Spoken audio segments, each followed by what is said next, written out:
Greetings, fellow moviegoers, and welcome to Movie Central, a place to talk about movies, TV shows based on movies, toys based on movies, games based on movies, and rides based on movies. I'm your host, Mr. CCS, and these are my pets, George the Gorilla, Carl the Dolphin, and Frank the Sea Turtle.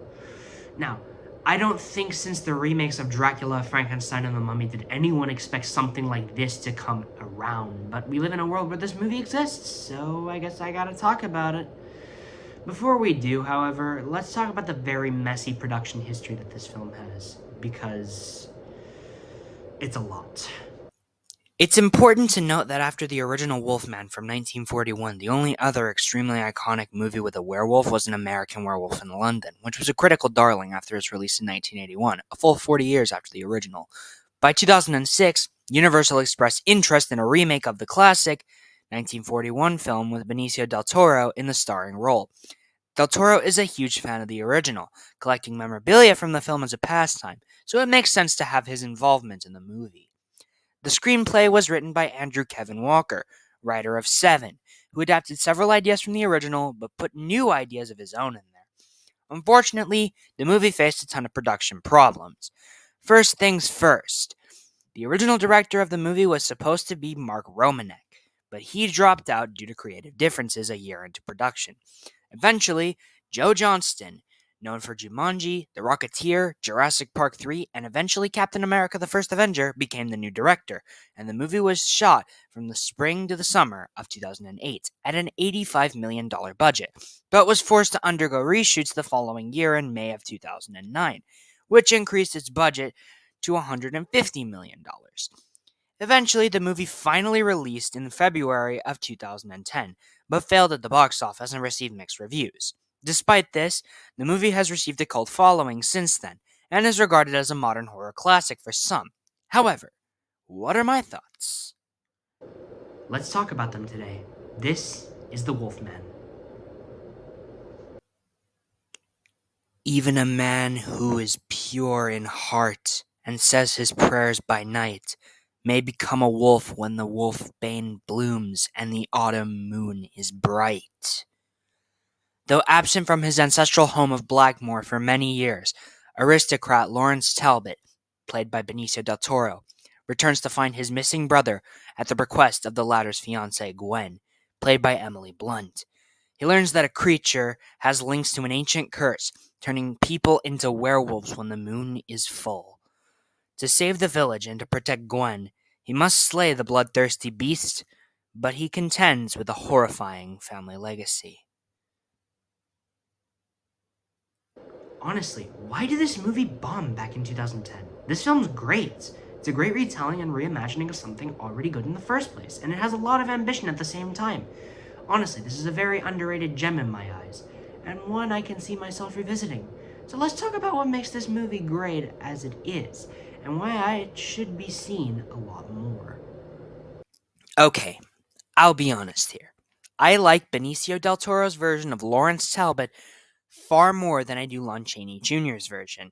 Now, don't get me wrong, Chaney is great in the role, but I love Del Toro a lot more due to the extra layers of character they gave him.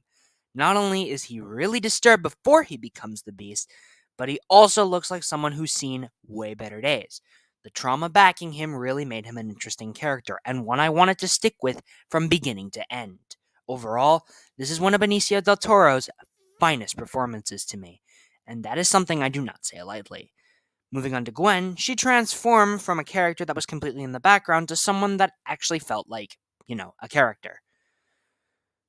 You can really tell that she cares for Lawrence, and Emily Blunt turns Gwen into that sympathetic and caring figure. What I found a little weird is that she was engaged to Lawrence's brother, and she falls for Lawrence soon thereafter.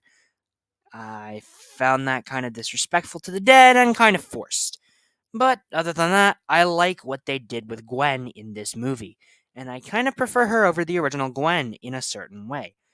Now, there is another character I want to talk about, and that character is Inspector Francis Abeline, who is actually based on Frederick Abeline, the man who went after Jack the Ripper, who is played by Hugo Weaving. It's not Hugo's finest performance, but I still think he has a lot of layers to a classic that was a bit bare bones at points. It's also cool that we have a character like this in this movie. He's like Abraham Van Helsing if he was a cop. Yeah. Finally, before we talk about our villains, we have to talk about Maliva, played by Geraldine Chaplin.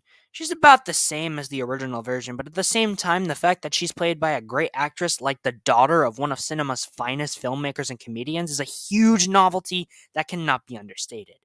Enough said. Finally, we have our villains. The first one I want to talk about is Dr. Herniger, who was played by Anthony Scher. Dude, who knew German doctors could still be terrifying? This guy is clearly not all there in the head, and is a man that I know Lawrence hates with a burning passion, which is why it is all the more fitting that this medical malpractice guy meets his end on a pair of spikes, which was way too cool to see. Finally, for our actual villain, we have Sir John Talbot, played by the great Sir Anthony Hopkins. Look, I really liked Sir John in the original movie, but this new version creeps me out. Not only is he a sociopath, but he's also a wolf himself, and a brutal wolf at that.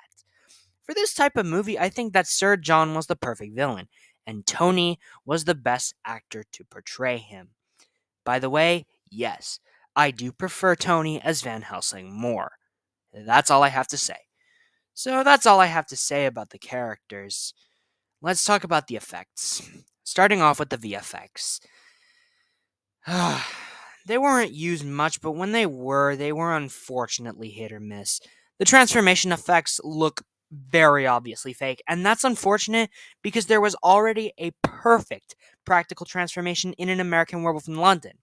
That said, the CGI for most of the movie wasn't great or perfect, but I was able to get past it. The practical effects, on the other hand, were incredible. I once again must give major props to Rick Baker, the absolute greatest of all time makeup artist who created not one, but true tributes to the original Wolfman makeup. Thousands of yak hairs were used to create both suits, and I can tell that it was painstaking to place each one of them in. That's no easy feat, but the final product was absolutely worth it. Add to that, a lot of the action scenes were practical too, which was something I must applaud. Well done, guys. Moving on to the music, to my surprise, it was composed by Danny Elfman. Not only did he make a dark and intense score, but one that totally fit the tone of the movie as well. Honestly, with multiple rewatches, this could become one of his most underrated work. Finally, we have the tone and action. This is a gothic horror, so there are a lot of over the top moments here, but that actually works a ton for the story they're trying to tell. By the way, it isn't all over the top all of the time. When the movie needs to be quiet, it takes the situation like that. Hear that, Kenneth? I hope you're listening, because there's going to be a quiz after this. The action sequences were also a ton of fun. The best to me was the rampage through London. It was well shot, the tone was in the right place, and it actually had me on the edge of my seat. The second highlight was the wolf brawl. Silly, but overall a ton of fun to watch. Where else can you watch two wolves duke it out like this? Nowhere, that's where. Overall, The Wolfman is a very ambitious and ballsy remake of a classic that I actually really enjoyed. It's not perfect, but it is a really good time that I would recommend to anyone who's a fan of the original movie. For that, my score for the movie is a very strong 9 out of 10. Well, that's all I have for you guys today in this review. Feel free to leave your thoughts on this movie in the comment section below, and tune in next week for another review. Hopefully a review where I don't have to be in disguise. With that said, my name is Mr. CCS, this is Movie Central, these are my pets, and that, my friends, is a wrap.